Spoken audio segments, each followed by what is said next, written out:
नमस्ते सभी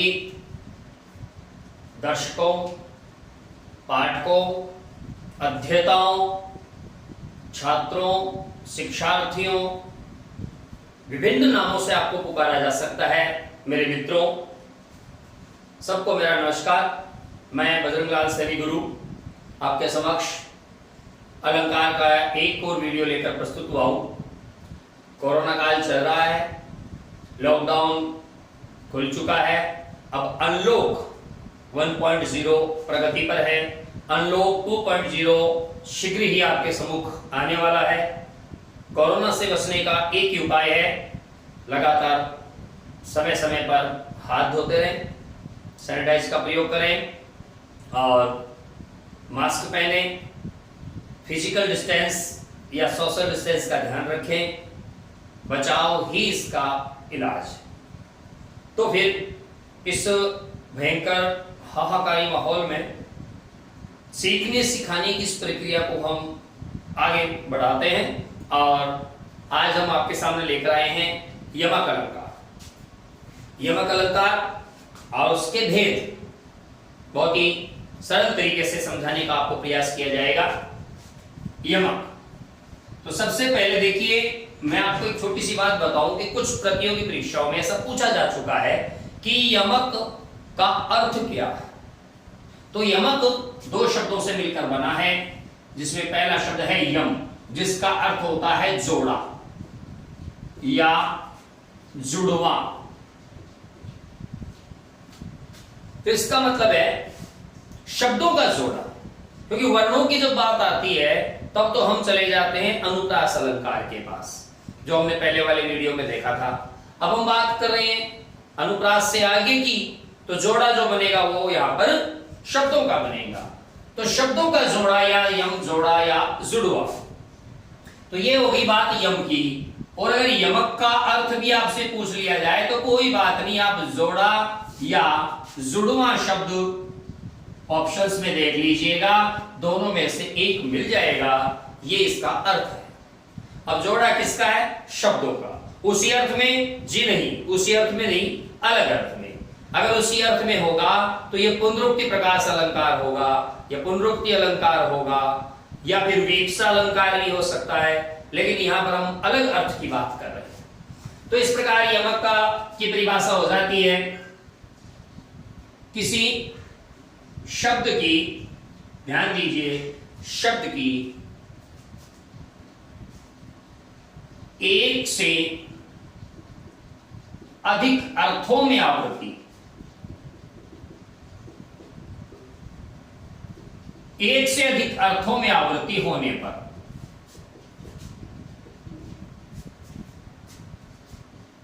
यमक अलंकार होगा। तो हमें ध्यान यही रखना है कि शब्द जो आया है वो एक से अलग अर्थ में आना चाहिए। एक अर्थ में नहीं, एक से अलग अर्थ में, अधिक अर्थ में उसका प्रयोग होना चाहिए। तो यह हो गया एक से अधिक अर्थों में। पहली बात, शब्द एक ही हो सकता है, किसी वाक्य में दो भी हो सकते हैं, लेकिन अगर एक शब्द एक से अधिक बार आया है और प्रत्येक का अर्थ अलग है, तब वहां पर हम यमक अलंकार कर सकते हैं। आवृत्ति का मतलब होता है दोहरान। हम अनुप्रास में भी ये समझ चुके हैं कि आवृत्ति का मतलब दोहरान होता है। एक शब्द की आवृत्ति, दोहरान एक से अधिक बार हुई और अलग अलग अर्थ में हुई, तो वहां पर यमक अलंकार है। जैसे एक उदाहरण के तौर पर मैं आपको देता हूं, जल नहीं होता तो जल जाता संसार। जल नहीं होता तो जल जाता संसार। तो यहां पर देखिए, जल शब्द की आवृत्ति हुई, जल शब्द की आवृत्ति हुई है, तो ध्यान से समझिए इसको। जल नहीं होता यानी पानी नहीं होता, तो जल जाता संसार। तो जल यानी जलना, एक क्रिया है। तो यहां पे तो पानी है, यहां पे जलना है, जलने पे पानी पड़ जाए तो आग बुझ जाए। दो विपरीत अर्थ वाले, दो एक ही शब्द के दो विपरीत प्रकृति वाले दो अर्थ आ गए हमारे सामने। पहले जल का हो गया पानी, दूसरे जल का हो गया जलना, अग्नि से जुड़ा हुआ दा है। तो ये एक ही शब्द के दो अर्थ हैं, लेकिन शब्द एक तो है लेकिन दो बार आया है तब दो अर्थ है। अगर एक ही शब्द के दो अर्थ होते बिना आवृत्ति, तब वहां पर श्लेष अलंकार होता। यहां पर शब्द तो एक है लेकिन आया दो बार है। दो बार जब आया है तो अर्थ भी कितने हो गए इसके? दो अर्थ हो गए। एक और उदाहरण देखिए, सारंग ले सारंग चली, कर सारंग की ओट। सारंग ले सारंग चली, कर सारंग की ओट। अब आप इसमें ध्यान से देखेंगे तो इसमें तीन सारंग है। सारंग ले सारंग चली, कर सारंग की ओट।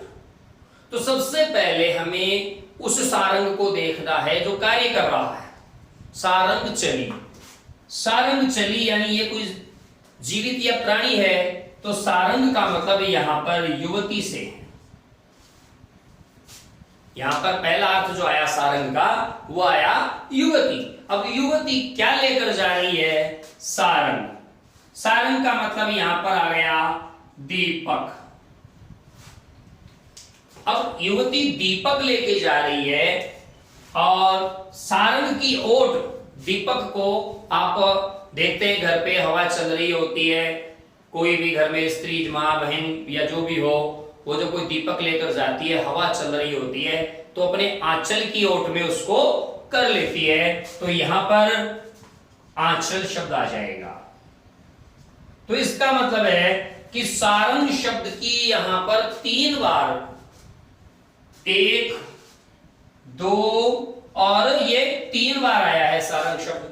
तीनों बार इसके अर्थ अलग हैं। जब इसके तीनों बार अर्थ अलग हैं तो इसका मतलब ये हुआ कि यहां पर यमक अलंकार है। यम का मतलब होता है जोड़ा, शब्दों का जोड़ा। इन दोनों में कोई अंतर नहीं है, इसमें भी कोई अंतर नहीं है। अंतर किसमें है? अर्थ में है। तो ये क्या कहता है? एक शब्द की या किसी शब्द की एक से अधिक अर्थों में आवृत्ति, केवल आवृत्ति नहीं भैया, एक से अधिक अर्थों में आवृत्ति होने पर यमक अलंकार होता है। तो ये तो हो गई बात यमक अलंकार की। अब बात करते इसके भेदों की। बहुत जगत प्रसिद्ध दोहा है, आपने भी सुना होगा कि कनक कनक ते सो गुनी मादकता अधिकाय, या खाए ते बोराय वा पाए ही बोराय। तो कनक कनक 2 बार आ गया शब्द। सोने में धतूरे से 100 गुना मादकता होती है। धतूरा खाने से पागल होता है, सोना मिल जाए तो ही पगला जाता है। तो कनक का एक धतूरा हो गया, एक सोना हो गया, तो वहां पर भी यमक अलंकार है। अब हम बात करते हैं इसके भेद की। तो यमक अलंकार के मुख्य 2 भेद माने गए हैं। एक है अभंग यमक अलंकार। अभंग यमक अलंकार। तो अभंग यमक अलंकार का मतलब हो गया कि जब किसी शब्द के भंग, देखिए इसमें शब्द देखिए अभंग, भंग का मतलब खंड, टुकड़ा, कि किसी शब्द के टुकड़ा या टुकड़े, यानी नहीं, यानी बिना टुकड़े किए एक से अधिक अर्थ निकले, तो वहां पर अभंग यमक अलंकार होता है। जैसे जल नहीं होता तो जल जाता संसार। हमने जल शब्द के टुकड़े करके अर्थ नहीं लिए हैं, बल्कि जल शब्द के जो के त्यों संपूर्ण अर्थ में इसको ग्रहण किया है। तो इसका अभंग यमक की जब बात करेंगे तो इसकी देखिए परिभाषा हो जाती है, किसी शब्द के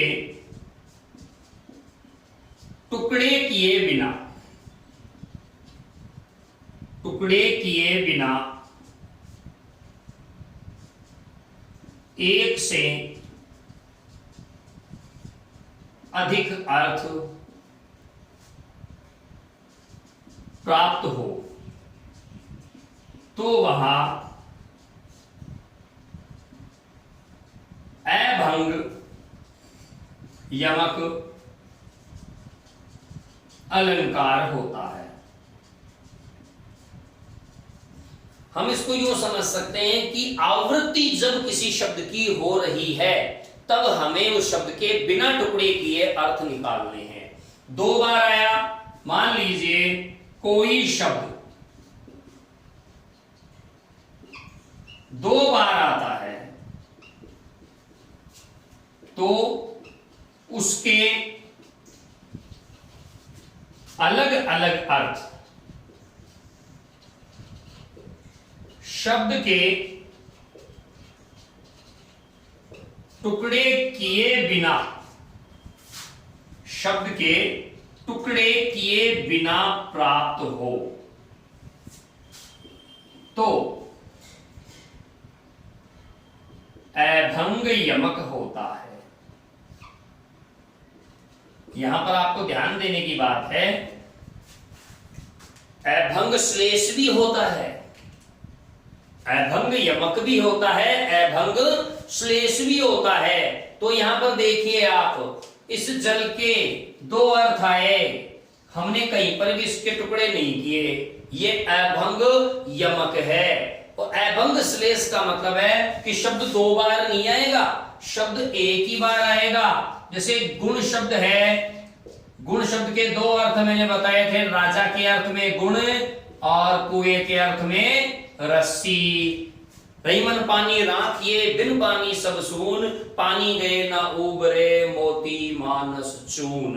तो पानी को तीन कंडीशन में तौलिए, मोती यानी चमक, मानस यानी इज्जत, चून यानी पानी। तो वहां पर एक ही शब्द के बिना टुकड़े किए तीन अर्थ निकले हैं, वहां अभंग श्लेष है, क्योंकि वहां शब्द की आवृत्ति नहीं हो रही है, केवल अर्थ की आवृत्ति हो रही है। इसलिए यहां शब्द के साथ साथ अर्थ की भी आवृत्ति होगी, दोनों की आवृत्ति हो रही है। तो इसलिए ये अभंग यमक अलंकार है। सारंग ले सारंग चली कर सारंग की ओर, कनक कनक ते सो गुनी मादकता अधिकाय, या खाए ते बोराय वा पाए ही बोराय। ये सारे उदाहरण अभंग यमक अलंकार के हैं। अब दूसरा इसका जो भेद है वो है सैभंग यमक अलंकार। तो सैभंग यमक हम पढ़ते हैं, देखिए उसमें हमें शब्द के टुकड़े करके अर्थ निकालने होंगे। ये है दूसरा सैभंग यमक अलंकार।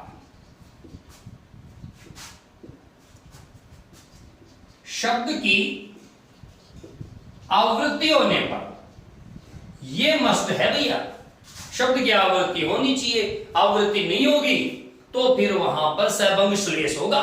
शब्द की आवृत्ति होनी चाहिए, शब्द की आवृत्ति होने पर दूसरा अथवा अन्य अर्थ शब्द के टुकड़े करने पर प्राप्त हो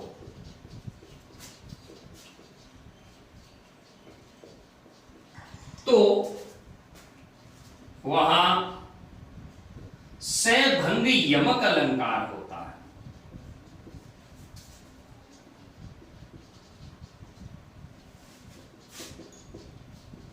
यानी हमें शब्द तो वही दो बार आएगा, वही तीन बार आएगा, लेकिन एक से दूसरी बार जब उसका अर्थ लेंगे तो शब्द के टुकड़े करके अर्थ लेने पड़ेंगे। यानी शब्द में कहीं ना कहीं किसी ना किसी पद या अक्षर को हटाकर फिर उसको अर्थ को ग्रहण किया जाएगा। उदाहरण के तौर पे मैं बताता हूं, आयो सखी सावन विरह सर सावन। आयो सखी सावन विरह सर सावन। आयो सखी सावन विरह सर सावन, लग्यो है बरसावन, लग्यो है बरसावन, सलिल चहु और ते। आयो सखी सावन विरह सर सावन, लग्यो है बरसावन, सलिल चहु और ते। अब इसमें आप देखिए, सावन मूल शब्द सावन है। फिर आगे है सरसावन। सरसावन में खंड करके देखिए, सर अलग सावन अलग, तो दूसरा सावन मिल गया, ये पहला सावन। इसके खंड करने पर यहां में मिल गया दूसरा सावन। लग्यो है बरसावन, इसमें आप इसके खंड कीजिए, आपको मिल गया तीसरा सावन। एक वाक्य में 3 सावन अपने को मिले, लेकिन कैसे मिले हैं? खंड करने पर मिले हैं, टुकड़े करने पर मिले हैं। तो सबसे पहले की बात करते हैं 1 नंबर के सावन की, तो वो क्या कहता है? श्रावण मास, ये पहले सावन का अर्थ है, श्रावण का महीना। अभी जैसे आज की तारीख की बात की जाए, 21 जून विश्व योग दिवस भी है, आज सूर्य ग्रहण भी हुआ है, और ज्येष्ठ के बाद साढ़, फिर सावन, 1 महीने बाद सावन लगने वाला है, तब सावन की बात है, यह श्रावण मास है। दूसरे की बात करें सरसावन। सरसावन अर्थात बाणों की वर्षा, अर्थात बाणों की वर्षा।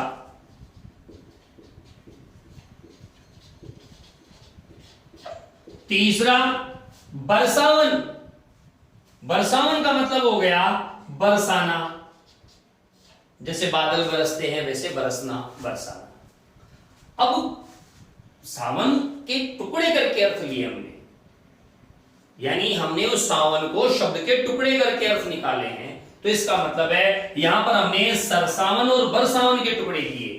तो सरसावन और बरसावन के जब हमने टुकड़े किए तो ये हो गया सैभंग यमक, क्योंकि हमने यहां पर टुकड़े करके वो शब्द विशेष जो हमें चाहिए था वो निकाला है। अब देखिए एक और उदाहरण देता हूं मैं आपको। उदाहरण है जगमग जगमग हम जग का मग। जगमग जगमग हम जग का मग, ज्योतित प्रतिपग करते हम, ज्योतित प्रतिपग करते हम जगमग। अब इस चीज को आप ये देखिए कि जगमग जगमग, यहां पर तो उसी अर्थ में आवृत्ति है, जगमग करना, चकाचौंध से भरना, तो इसको एक को लेते हैं। फिर जगमग, यहां इसके टुकड़े हो गए, जगमग के 2 टुकड़े हो गए, जग और मग, तो इसका मतलब हो गया यहां पर जगमग के टुकड़े हो गए, टुकड़े होते हो गया सैभंग यमक। जगमग का मतलब होता है चमकना, और जग का मग टुकड़े होते इसका अर्थ हो गया संसार का पथ, रास्ता, मार्ग।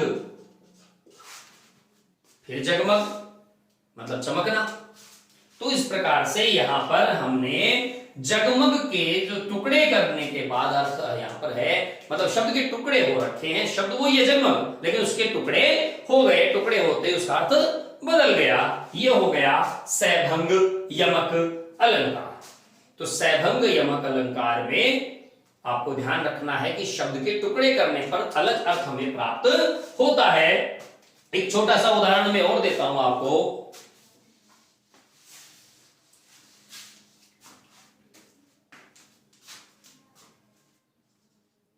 कुमोदिनी मानस मोदिनी, कुमोदिनी मानस मोदिनी कहा, मचलते चलते हो तुम वृथा, मचलते चलते हो तुम वृथा। अभी आप यहां पर समझिए इसको, कुमोदिनी मानस मोदिनी कहा, मचलते चलते हो तुम वृथा। कुमोदिनी मोदिनी, कु हटाने के बाद हमारे पास मोदिनी शब्द बचता है, हो गया टुकड़ा। तो कुमोदिनी यानी पुष्प विशेष, मोदिनी यानी प्रसन्न करने वाली। दो अर्थ हो गए, खंड होती दो अर्थ हो गए, मचलना और चलना। मैं का खंड हो गया मचलना और ये चलना, ये दो अर्थ हो गए। तो इस प्रकार से सभंग यमक में दूसरा जो शब्द है वो हमें खंडित रूप में मिलता है, उसके पूर्ण रूप में नहीं। तो पर वारो उर्वशी, उर्वशी समान, उर्वशी हृदय में बसने वाली, उर्वशी समान, उर्वशी नाम की अप्सरा के समान। तो इसका मतलब है सैभंग यमक में हमें शब्द के खंड करके दूसरा अर्थ प्राप्त करना होता है। आज की इस वीडियो में बस इतना ही। आप हमारे YouTube चैनल हिंदी नव गुरु को सब्सक्राइब कीजिए, लाइक कीजिए, शेयर कीजिए सब, और बेल आइकन को दबाना मत भूलिएगा। और हां, मास्क पहनिएगा, हाथ धोते रहिएगा और हमेशा सोशल डिस्टेंस का ध्यान रखिएगा, क्योंकि आप बचेगा जग बचेगा। जय हिंद, जय भारत।